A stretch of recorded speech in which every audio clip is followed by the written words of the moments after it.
Okay, everything I say now is on video, so I got to stop swearing. Okay, so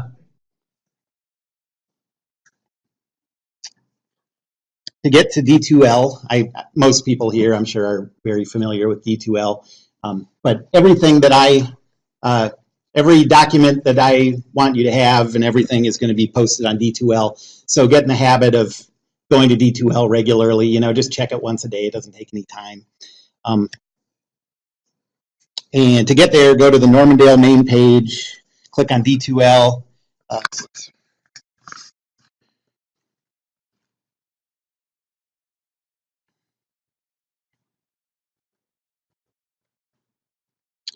Use your star ID to log in.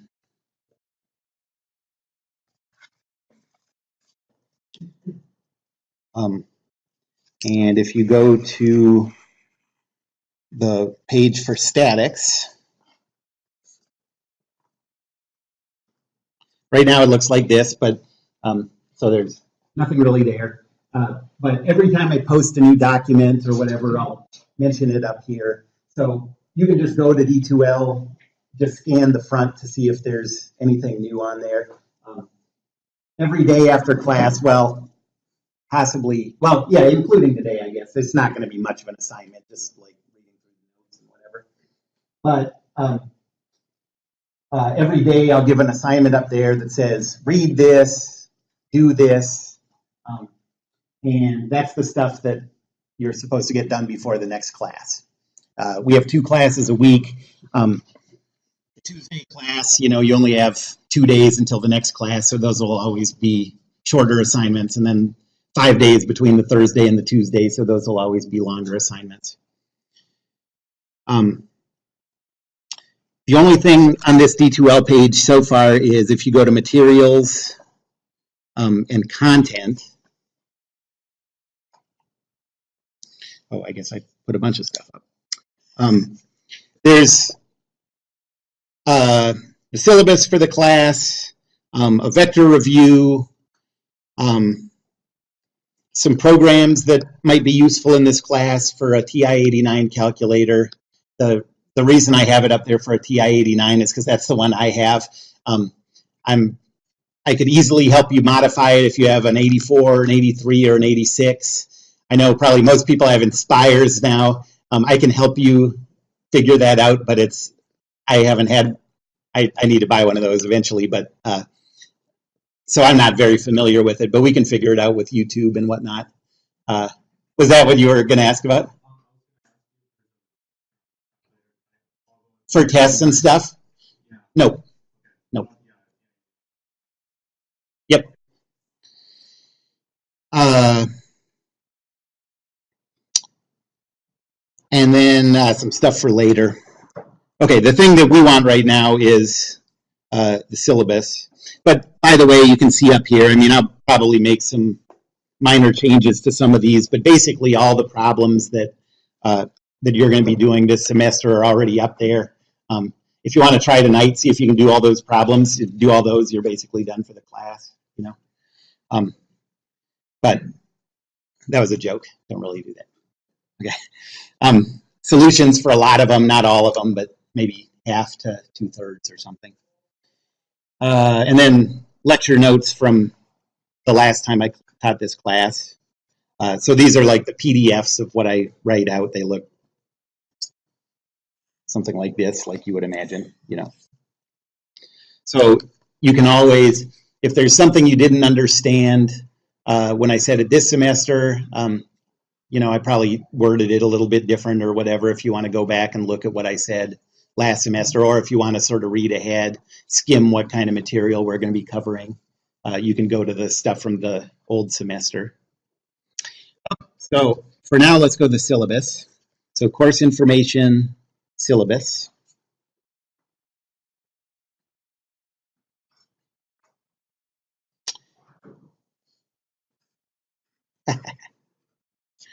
Can't get in that way.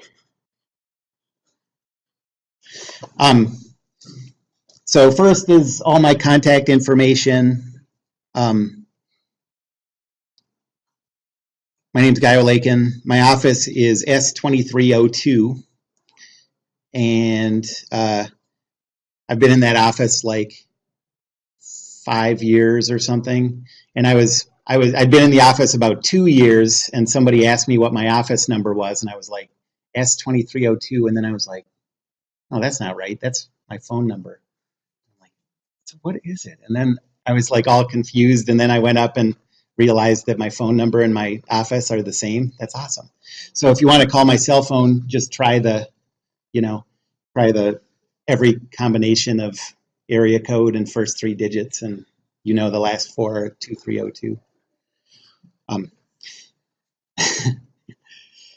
right. The best way to get a hold of me is email.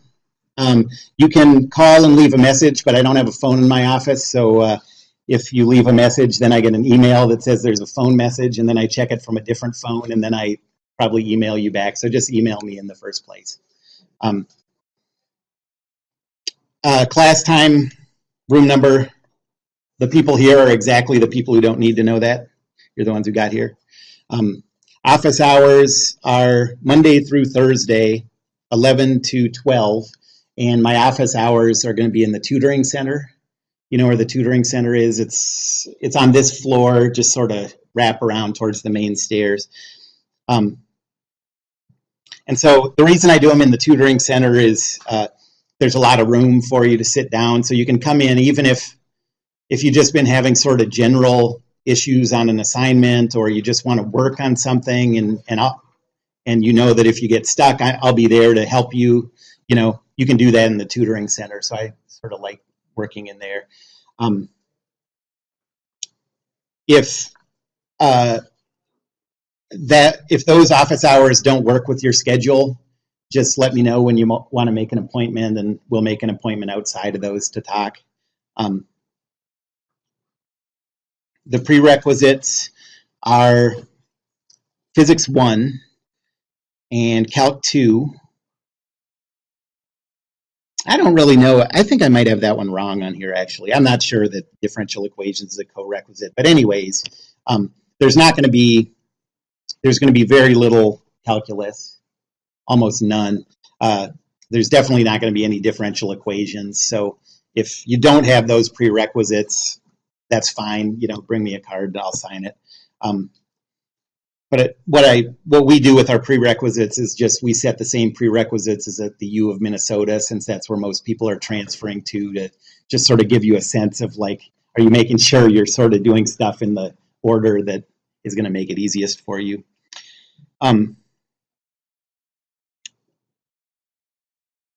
Okay, materials. Recommended materials are all the books. There's no book for this class.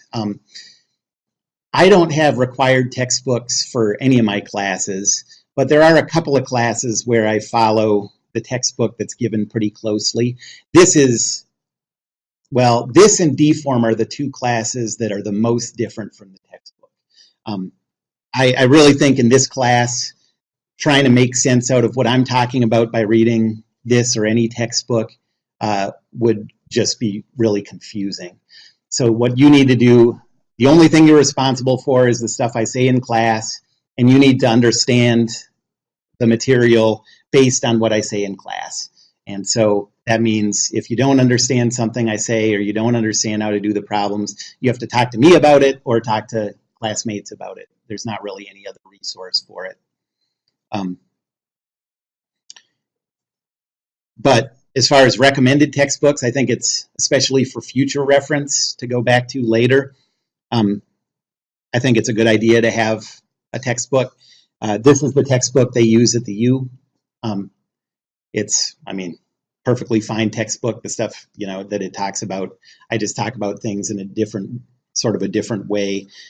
In my mind, this is sort of a traditional way of doing statics, the way they do it in this and any other textbook I've read. And it sort of made more sense in an era when these kind of calculations were really done by real engineers by hand. We're not really in a time like that anymore. What we really need to do is just understand the concepts and learn approaches that are applicable to computer programming. And so that's how I've tried to sort of modernize the class. Sham's Outline, that's a great series of books I would say, my recommendation is get the Sham's Outline for every science class you take from now on. In engineering class, there's one for every class you'll take. They cost $15. They're paperback.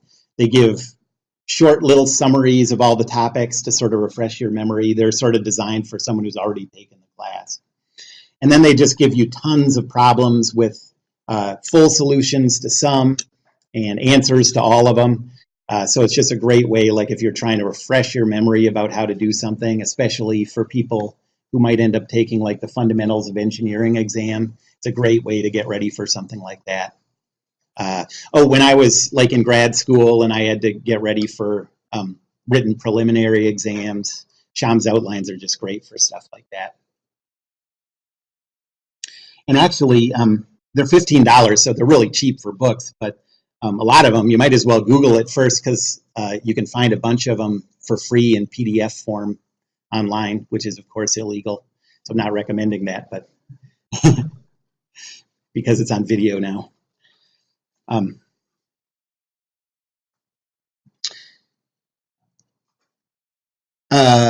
then the things that are required, there's two things you need to get.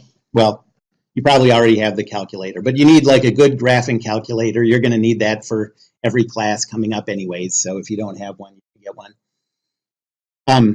The TI calculators are really good. That's what most people have. I have a TI 89, so that's what I'm most familiar with, but I know the 83 and the 84 and the 86 pretty well. The Inspire, I'm still sort of trying to make sense out of. I would recommend, if you're in the market for a new calculator, it's not a super big deal. The 83, 84, 86, those would all work perfectly fine through all your engineering classes. And but if you're thinking of buying a new one right now, I would get one of the ones that does eigenvalue and eigenvector calculations. It's just a nice thing to be able to do. And those are just the 89 and the Inspire, I think, for Texas Instruments. And then I don't know what the Hewlett-Packard ones are, but you know, they're equivalent Hewlett-Packard ones. Someone asked me recently, yesterday in a different class, what's a good, like I want a calculator, like he's transferring with a lot of classes already taken. So he's like, yeah, you know, I want to buy a new calculator, and I want one that is good for, that's going to be, you know, good for my last year and a half of school or whatever, and then it'll be good once I start working. Basically, these calculators, I really don't think that, like, once you start working, the thing is you're going to be at a desk that has a computer. You can use MATLAB, and there are all these tools available. These calculators are really just convenient things while you're in school, where you're going to do some of your work in a cafe and some with your friends here and some in class. And it's really a mobility thing. So I wouldn't worry too much about what you're going to need after you graduate. You know, just get something that works for school for you. And then the second thing that you need is a 3-ring binder, you know, this kind of thing. Because this class isn't based on a textbook, I want to make sure that you're putting together a thing that's going to be a good reference for you later. So if a year from now you need to remind yourself how to do some calculation that we did in this class, it's easy for you to go back to this binder and find the assignments where you did it, all that stuff. And so this 3-ring binder, you're gonna have dividers in it. Yes. That's probably 2 inches. Oh, this is 1.5 inches. That's enough. Probably not smaller than that. So I think this is a good size, 1.5 inches.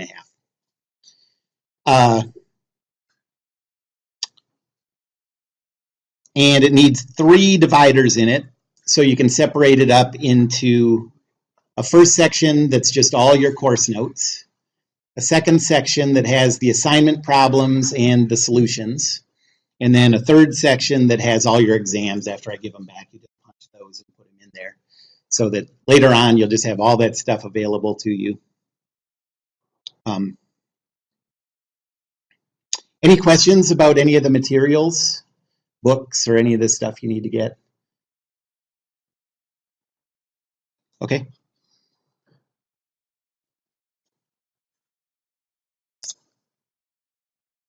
I love that Beer and Johnson is also those are also the authors of the textbook for dynamics at the U. And I think it's just really funny because it's like all the the nerdy engineers, like we go to our parents like, can I have $50 for beer money? And then your mom's like all proud, like, oh, my Joey's finally made some friends or whatever, but it's really like an engineering textbook.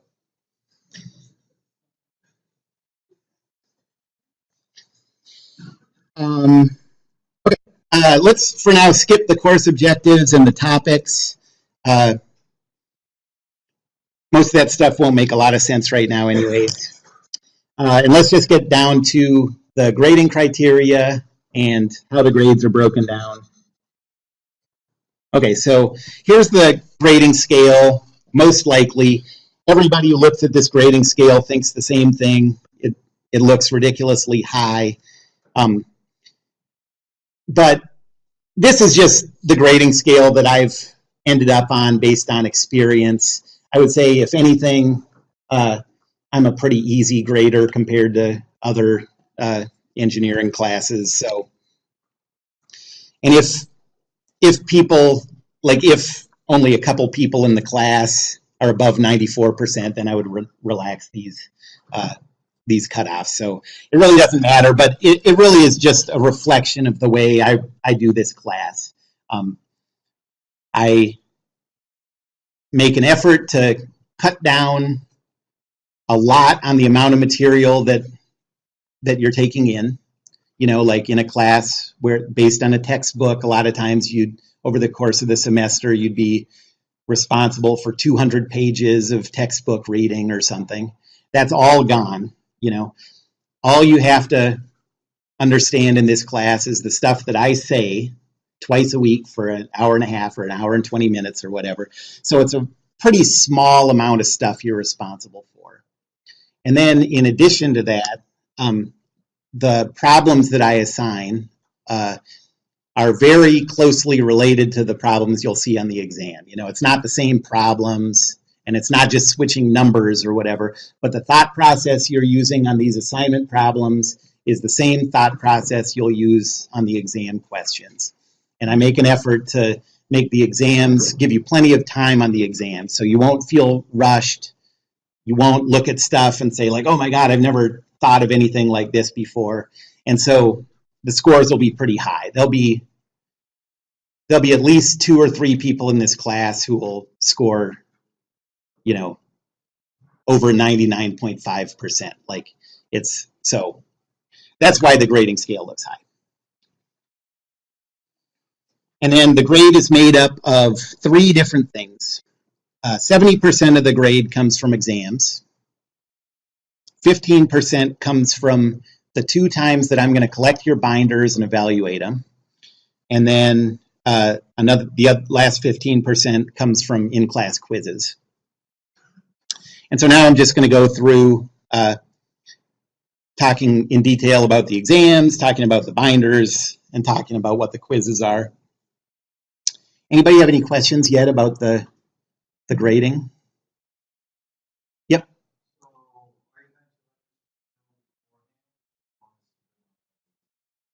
No, I'll let you know. It'll be on the syllabus down here when we scroll down a little bit. And I try to take them at the time that they're the least useful for you, and I'll get them back to you within a week or something. And then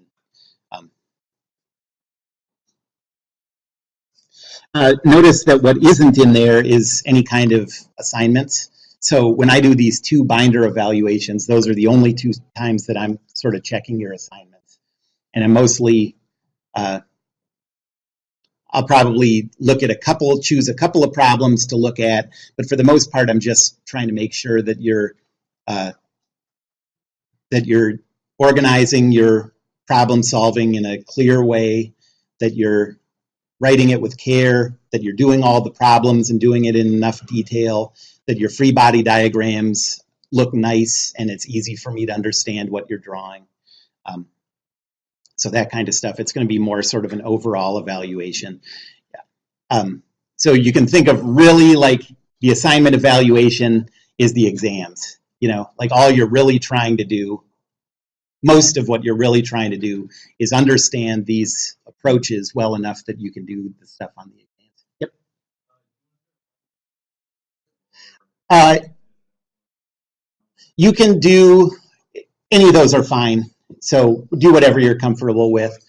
I usually do it on printer paper and then just 3-hole punch it. But yeah, I don't. So format stuff like that, I don't really care about. But when we talk about the binders in a minute, I'll talk about the things that I do care about in there. Any other questions?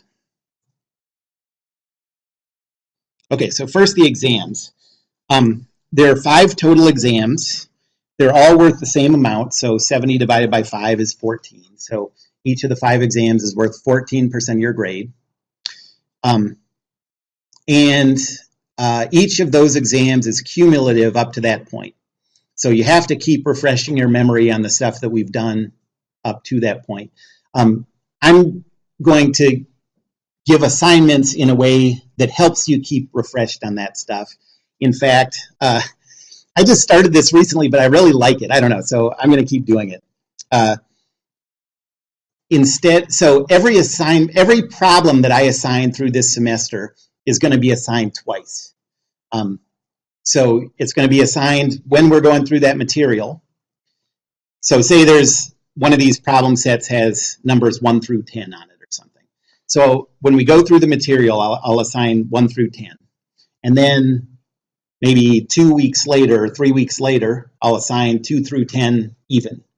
And then 2 or 3 weeks later, I'll assign 1 through 9 odd, you know.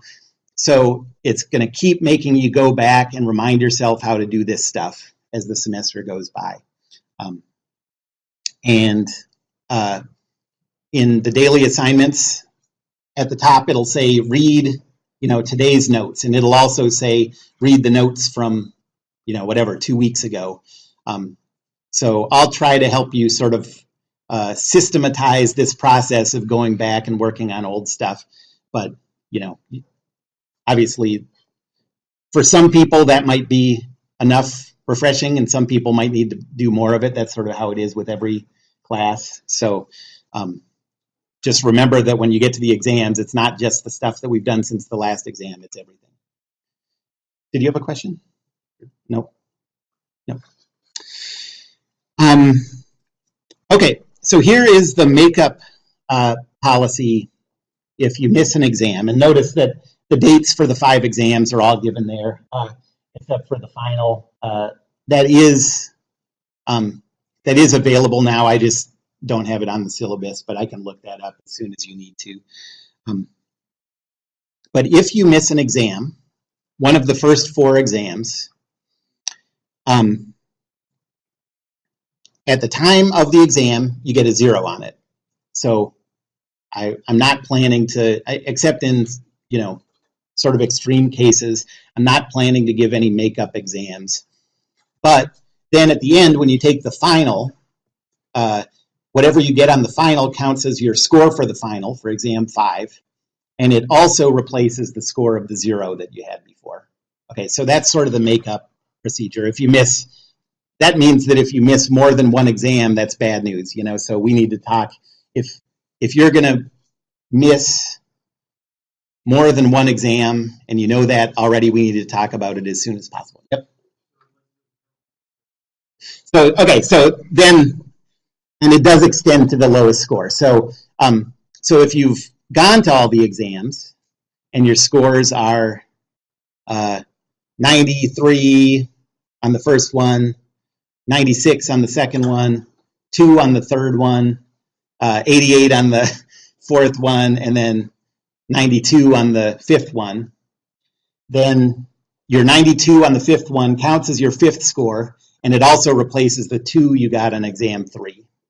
So it's, what it does is give you a mulligan if you make it to all the exams. So it gives you, yeah, it's sort of a little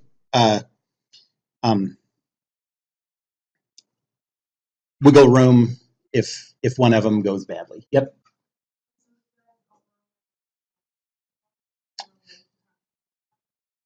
You have to do the final, and as long as the final is, so if you take the final and it ends up being your lowest score of the semester, then all your other ones still stand, and the final counts as exam 5.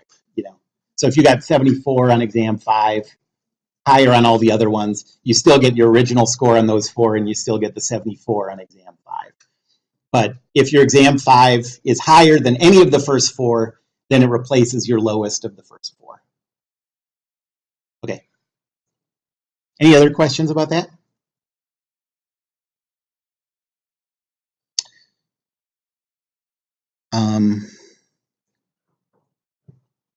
Okay. So now let's go on to binders.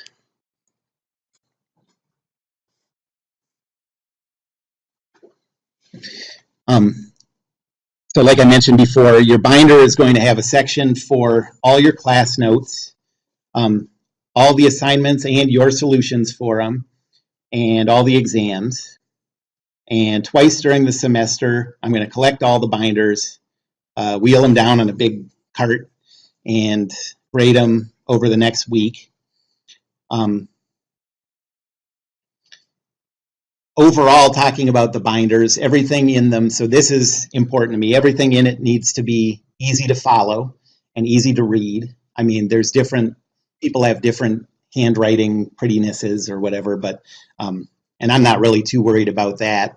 But if there's a ton of stuff scribbled out and circles pointing to here, like on your class notes, and if it's really hard to follow what's going on, then on those days you just need to rewrite your notes. And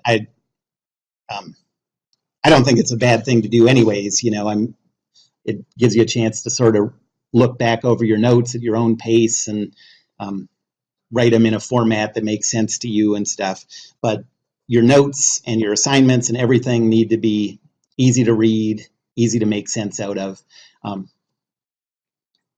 That's going to be an important, like, I think in all your engineering classes, doing your assignments neatly in a clear way with nice, easy to understand figures is just such a, gives you such a leg up in just the sort of first impression that the grader sees. You know, it's just a great habit to get into for school. And then, of course, after school, when you're working and you're working with other people, your documents need to be nice and clear. So I think getting into that habit now is important. And so I'm going to, this is my way of trying to nudge you in that direction.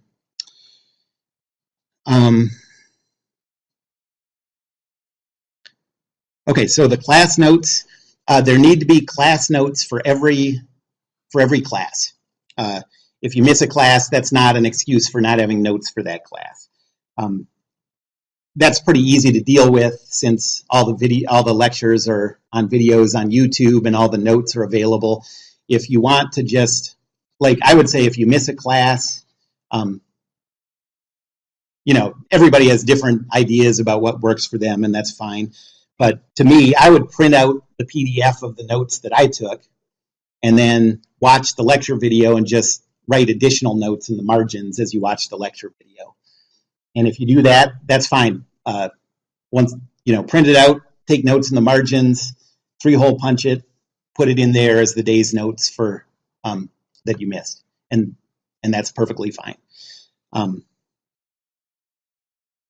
Your notes should be easy to follow, like I said. So if they're hard to follow, hard to read, then you should recopy them or print out my notes, you know.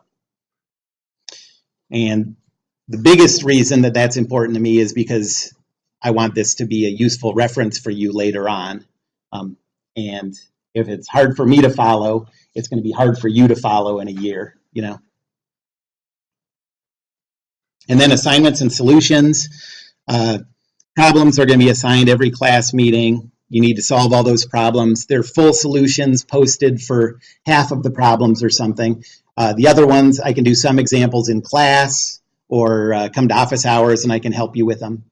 But you need to have complete solutions for all of these problems. Yep. Yep. Are you looking at we covered everything that we talked about in the notes, or can it just be what we consider applicable to us? I don't know if that makes sense. Like if you talk about vector review, and I've already taken Calc 3 and we talked about vectors, basically to the point that I already know them. Do you still want to see that in our notes? I still want to see that in your notes. And so if you really don't want to, I mean, I know when I was in school, there were people who didn't want to take notes at all. And that can be that can make it sort of hard on you if you don't take notes. But if that's how you learn, you want to just sit there and watch and not take notes, that's great. Just print out the PDFs of my notes after and put it in there. Yeah. Yep. So I do want everything in there, but if there's stuff you don't want to copy down and you just want to listen and think about it, and then just print out my stuff afterwards, and that works perfectly well. But I want it in there for future reference. And like I said, your assignment solutions need to be easy to follow, clear, legible. The figures need to be drawn with some care. Mostly what I want to see with figures, and by figures I mean mostly free body diagrams, is I want to be able to tell from looking at it what lines or vectors are parallel, what lines or vectors are perpendicular, and what lines or vectors are neither of those two. Okay, if I can tell, like, I'm not going to have a protractor and say like that's 28 degrees, like it's off or whatever. But yeah, if you like think about the free body diagram of like a box on an incline, if I can't tell that the normal force is not parallel to the weight force, or that the friction force is perpendicular to the normal force and stuff like that, then that's a problem. That's not enough information in the free body diagram for me. You don't have to use a straight edge or anything. Just take a little, care as you do it. And if you want to use a straight edge, of course, I mean, I'm all for that, but I don't when I do it, so I'm not going to require you to do it. And then the exams, when I hand back the exams, just 3-hole punch them and put them in the exam section, so you have them there. And, it also makes it easy if you look at the grade book at some point and an exam score is wrong, which sometimes happens. You don't have to go hunting through your room for it or whatever.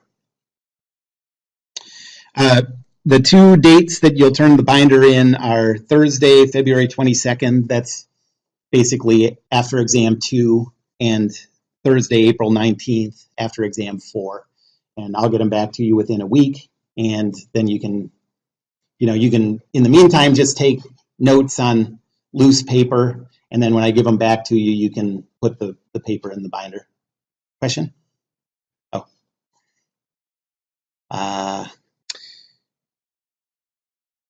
Each one of the times that you turn in the binders, it's going to be worth, the evaluation is going to be worth 7.5% of your grade, so it adds up to 15.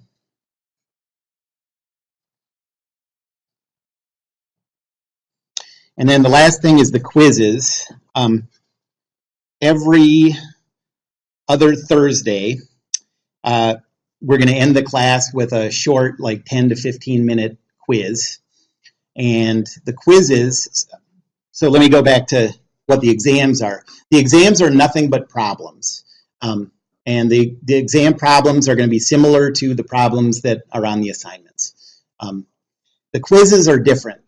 The quizzes are mostly going to be short answer questions about stuff I said in the lecture. So that's there to make sure that you're going back to your notes and reading them. And it'll say in the assignments what notes to read and stuff. So as long as you do what it says in the assignments, you know, you should be in pretty good shape. But and I'm going to focus on what I consider to be the most important things, so you don't have to worry about remembering little minutia or whatever. But I'll try to sort of, when I think of it, as I go through the lecture, as I hit on the kind of things that I might ask about in a quiz, I'll try to bring those up to you for a while, just so you know sort of what to expect. And then the quizzes will sometimes also have problems that have been assigned that I'll just ask you to reproduce. You know, so problems that you supposedly have already done.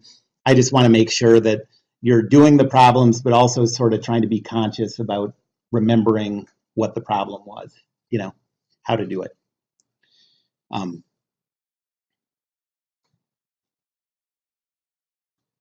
There aren't going to be any makeup quizzes except in sort of extreme cases, but the lowest quiz score is just completely dropped. So if you get a 0 on a quiz, it doesn't matter, doesn't affect anything. These are the dates of the quizzes. So right now I'm intending to have 7 quizzes. 1 or 2 of those might get canceled. But anyways, 15% of your grade divided by 7 means each quiz should be worth a little over 2% of your grade. So no quiz is like hugely important, but they add up to a significant chunk if you're repeatedly like not going back and refreshing your memory about the notes and the problems and stuff. Any questions about the quizzes?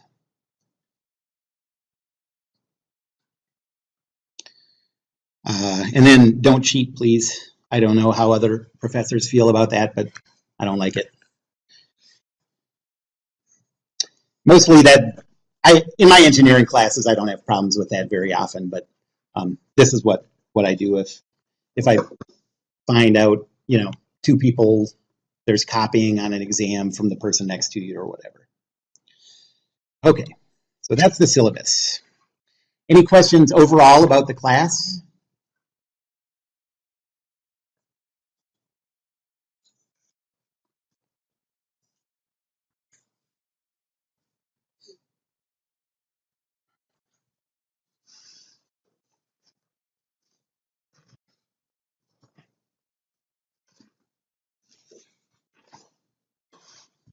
All right. Well, let's get into sort of what statics is. So statics is the first class in the branch of engineering called mechanics.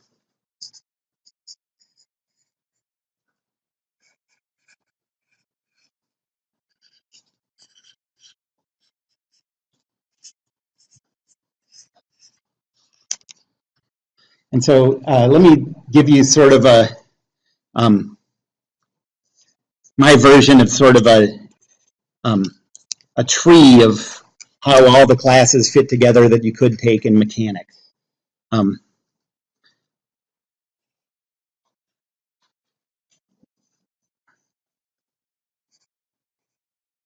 Mechanics family of classes.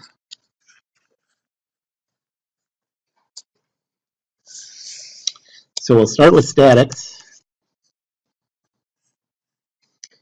And after statics, there are kind of 2 directions that you could go. Dynamics.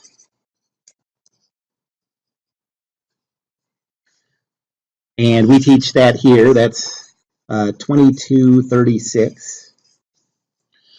Or you could take deformable body mechanics.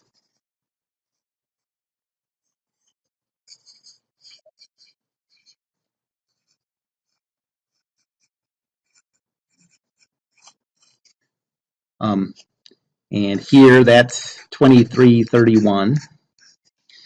most places, most universities call that mechanics of materials. So if you see mechanics of materials when you transfer, that's what this is. We call it deform for short, because that's what the U calls it. I don't know.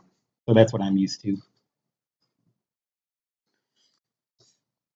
And then after deform and dynamics, there's sort of two directions you can go after deform. One is sort of, you can think of it as kind of a more advanced version of deformable body mechanics called Continuum Mechanics.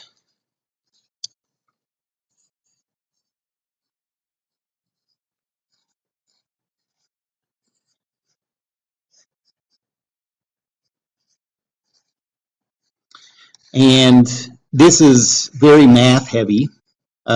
It's kind of like, mathy. It's sort of like an applied math kind of class, but it just talks about more advanced topics. The other direction you can go that's sort of, this one is kind of academic, abstract, not usually used in applications when you're just trying to get the answers for what the stresses and strains of materials are.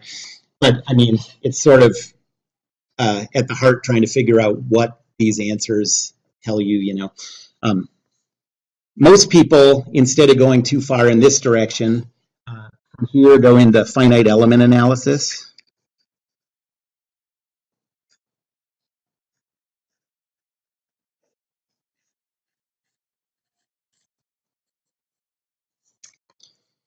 And instead of taking a complicated mathematical approach to doing more advanced problems, this is a computer approach that breaks up a body into a bunch of different little pieces and uses a numerical approach to figure out what the stresses and strains are.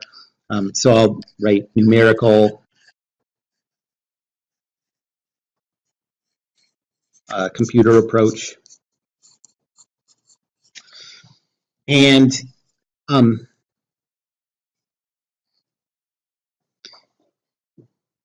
if a company or a researcher is trying to figure out what the stresses or strains are on a body under some actual occurring load, some actual complicated body under some actual occurring load, they'd almost always use finite elements instead of using this sort of closed form differential equation approach.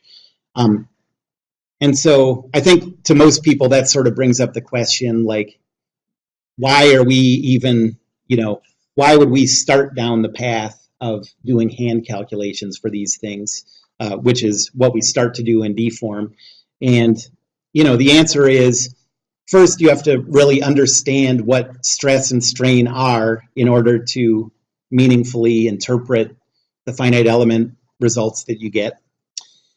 And second, it's sort of a way to do, you can sort of do simple versions of the finite element problems you're doing to sanity check your answers. Sort of the same way, like if you plug something into your calculator, 1,194.968 times 68.646 or whatever, you do that, but your head is always sort of thinking like, is my answer in the right ballpark, And so that's where the stuff you learn in deform and continuum mechanics is useful, because the thing they always say about finite elements is garbage in, garbage out. Like, the technique is super useful, but if you make a mistake in the way you're thinking about the conditions to start, the stuff you get isn't going to be realistic.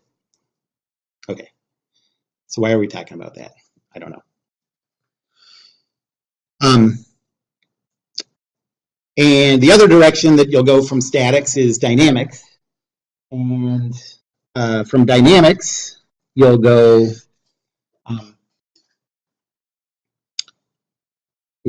in the direction of more dynamics, which is, so there's sort of two branches you can take from here. One is Lagrangian Dynamics. Have you heard of the mathematician Lagrange?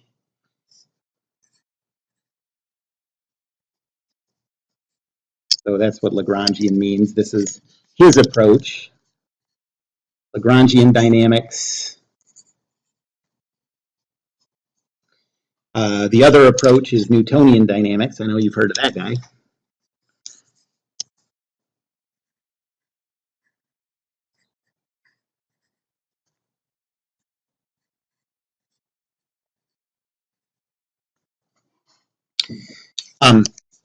Lagrangian Dynamics is based on energy, and Newtonian Dynamics is based on forces. So that's the distinction. Really, to do complicated problems, there are times that come up that you need to understand each of these two approaches. So someone who does a lot of dynamics needs to be good at both of those. And then the other thing you can do after dynamics is fluid mechanics.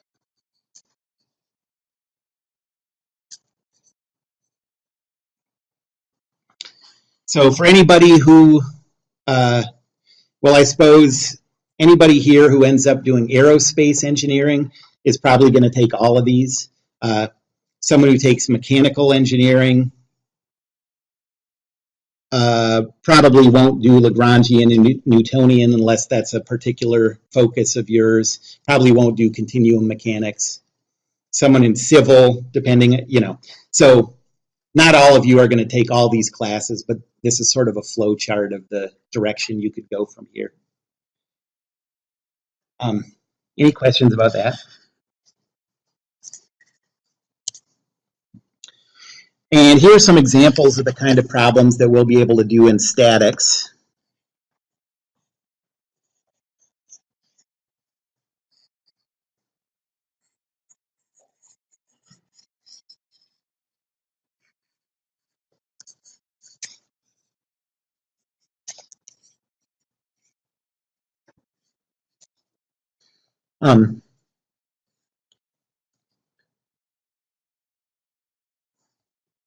So first of all,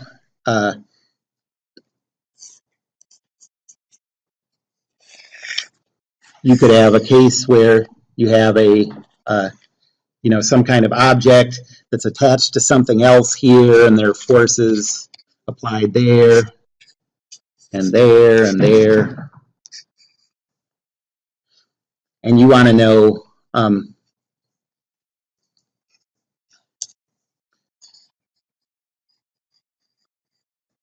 where are you most concerned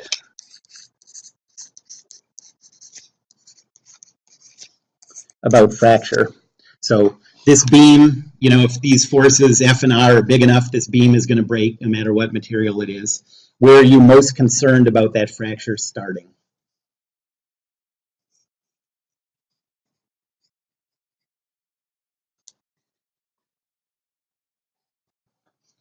That's a topic called internal loads.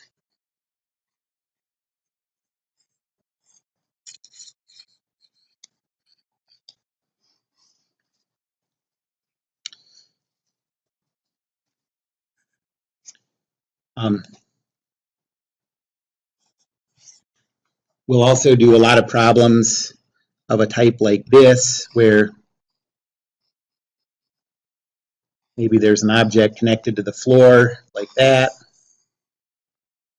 and then connected to other beams like this.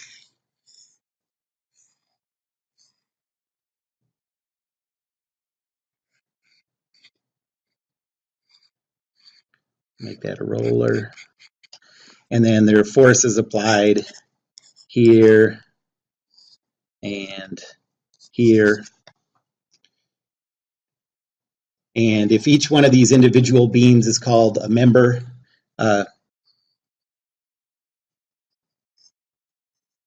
what are the external loads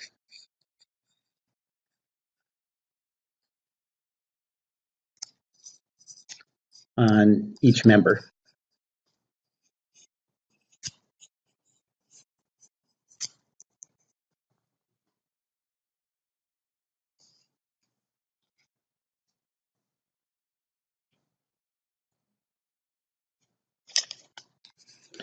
And then the last thing I wanted to draw is just, normally I think you think of statics as involving beams and cantilevers and joints and all these engineering things. But a lot of the techniques that we come up with in statics can be applied in other areas. My research always was related to biomechanics, medical kind of things. So here's an example. So say that's supposed to be like a diving platform. And then you have this diver here standing there on his toes, getting ready to dive.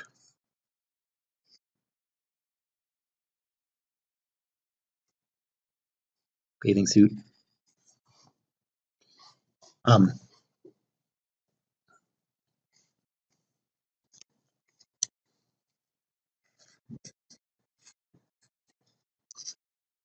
And you can ask questions like, what are the contact force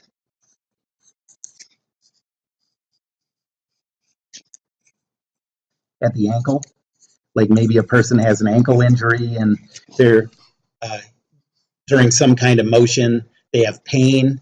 You can do analyses of what kind of forces are being applied by one bone to another bone, or second, what kind of muscle force, or I guess here I'm talking about a tendon, but what's the tension in the Achilles tendon?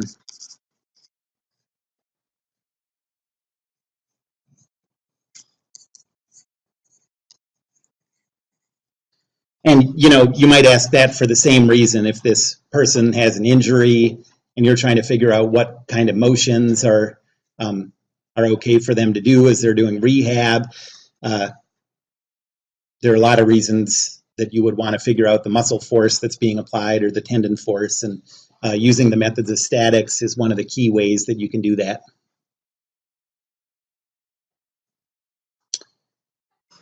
Bless you. Any questions about sort of the big picture, what statics is, and where it fits into mechanics in general?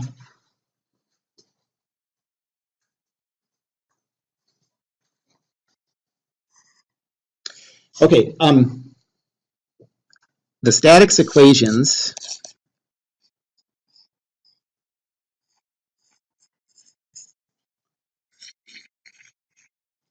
come from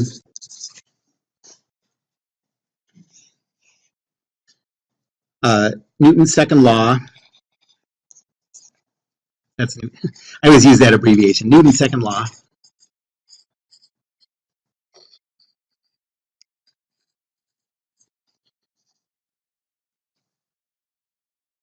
And what I always call the rotational version of Newton's second law. You can think of that as the moment equation.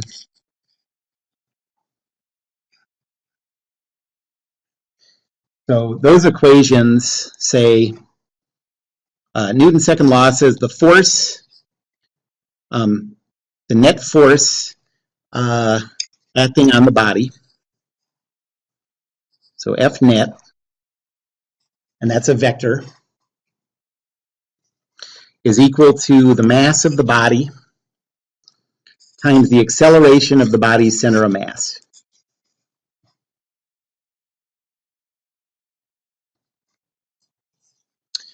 And the rotational version of Newton's second law says if you add up all the moments acting at a point A, and these moments are vectors, so MA net is equal to the mass moment of inertia about that point A times the angular acceleration vector. And actually, the rotational version of Newton's second law gets even more complicated than that, because you might think that this is saying that this equation has to hold. Do you remember this from Physics 1? probably a lot of you had Physics 1 with Tony Weinbeck. We were just talking about this the other day, that like, this is a really interesting, really important area of physics, but a lot of people have the experience of sort of racing through it because, like, when you teach this class, you teach it at the end and you're sort of running out of time, you know. So in a lot of Physics 1 classes, you sort of have the experience of like, yeah, I've seen that, but we didn't really stretch out on it that much. But what this says is add up all the moments about some point A. That's equal to the mass moment of inertia about that point A times the angular acceleration. But that's not true for every choice of an about point A. It's only true for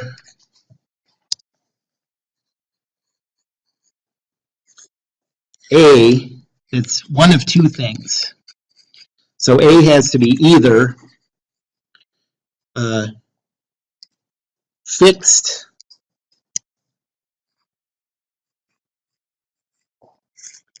on the body and the ground, or it needs to be the object's center of mass.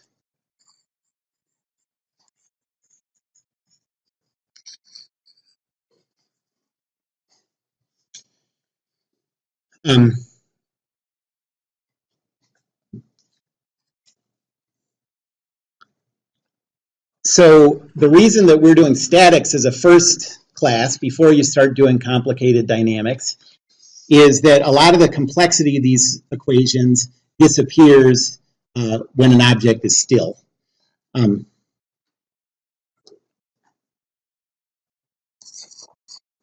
So it gets way simpler, both of these equations.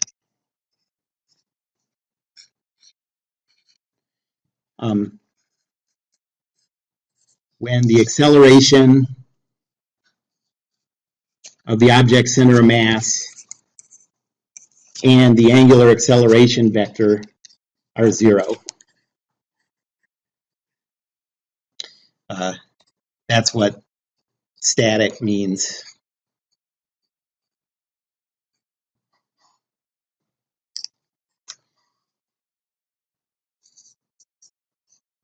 So when an object is in static equilibrium,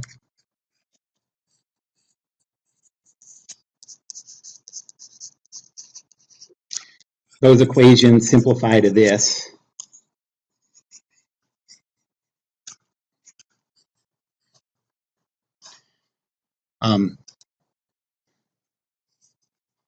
Number 1. Newton's second law simplifies to add up all the forces. F net has to be equal to the 0 vector.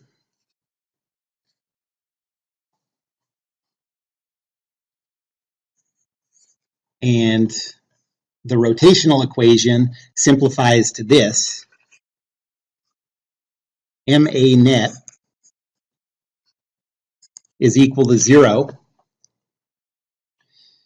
And there's one more important simplification besides the fact that the right side goes away when you have static equilibrium.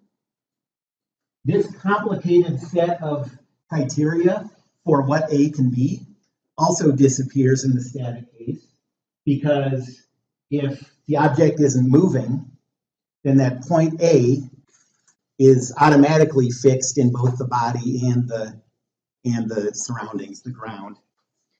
So this is true for any A.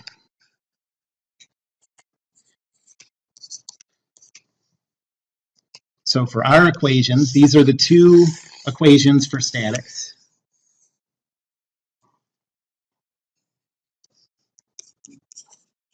Two main statics equations.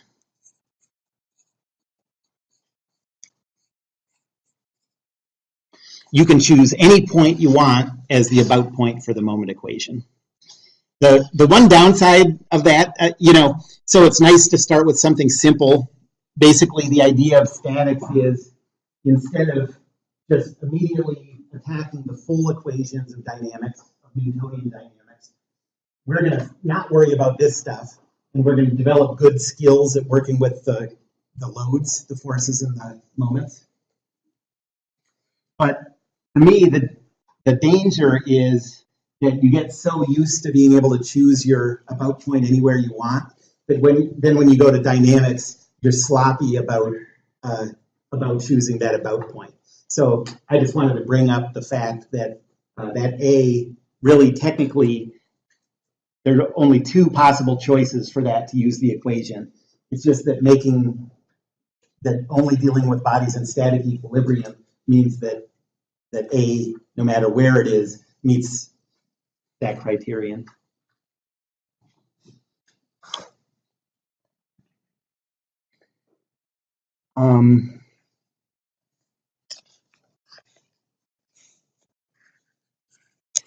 Okay, so what time is it? Let's stop there. And so next time I'm going to start with sort of a vector review. I think for the assignment for today, for you to do before Thursday, I'll have you, with in whatever detail you think makes sense for you. You can just sort of skim the vector review, make sure you understand the stuff that we're talking about, or you can read it in depth. But I'll have you read that, and then we'll talk about some of the sort of highlights of it on Thursday.